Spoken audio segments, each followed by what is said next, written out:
पुरानी 25 साल पुरानी बातें मत दिलाओ।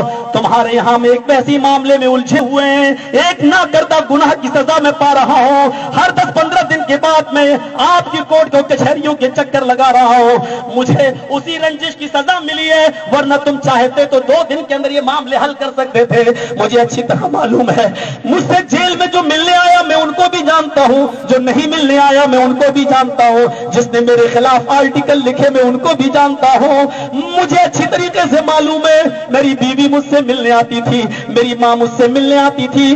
पठानी टोले के लोगों तुम यहाँ मौजूद होगे, मैं सबको बुरा नहीं कहता हूँ। पठानी टोले के एक आदमी का तार भी इस रंजिश और साजिश में शामिल है। उसने भी हमको जेल तक पहुंचाने की कोशिश की है, आप समझ गए होंगे। इतना याद रखना, मैं 4 महीने जेल के अंदर जिस पोजीशन में रहा और मेरी माँ तहज्जुद पढ़ पढ़कर मुसल्ले पर रोती रही, मेरी माँ के आंखों से गिरने वाला एक एक आंसू तुमसे इंतकाम लेगा, एक एक आंसू तुम्हारे ऊपर कहर बनकर टूटेगा। मेरी माँ की जो है तहज्जुद में पढ़ी जाने वाली दुआएं इंशाअल्लाह रंग जरूर लाएंगी। इतना याद रखना, मुझे मेरे बीवी और बच्चों से दूर करने वालों तुम कभी खुश नहीं रहोगे।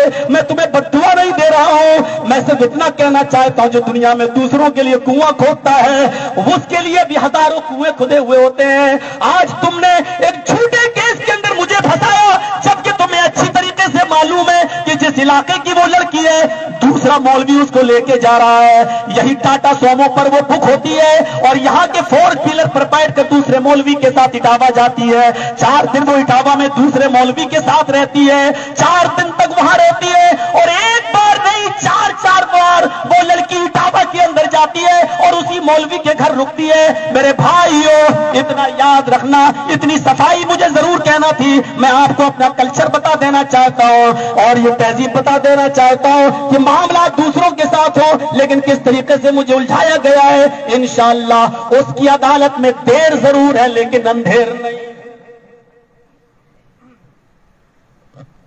इतना कहना था और कहूंगा, क्यों नहीं कहूं। आर्टिकल तुम लिखो, मुजरिम को सजा मिलनी ही चाहिए, बाद में डिलीट करो, मुझे सब मालूम है। लेकिन चलिए मेरे प्यारे साथियों, इतनी सी बात कहकर अब हम बात को आगे बढ़ाते हैं। मुझे बताओ किस बात पर रंजिश है तुम्हारी। अल्लाह के नबी सल्लल्लाहु अलैहि वसल्लम तो काफिरों से भी सुलह कर रहे हैं, हम काफिर तो नहीं हैं, हम मुशरिक तो नहीं हैं।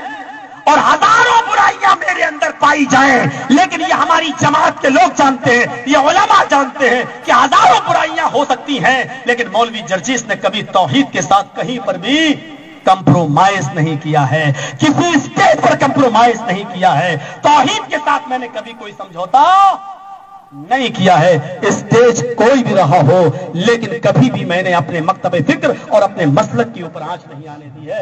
ये सब लोग जानते हैं इस बात को। सुलह के लिए दरवाजे खुले हैं। अल्लाह के नबी सल्लल्लाहु अलैहि वसल्लम ने उस हजरे अस्वद को, जो एक सैलाब का शिकार हो गया था और खाने काबा ढह गया था, वो अल्लाह के रसूल उस वक्त नबी नहीं बने थे, उस पत्थर को एक चादर पर रखा गया और सारे कबीलों के सरदार से वो चादर उठवाई गई और आपने उस पत्थर को उठाकर अपनी जगह पर रख दिया।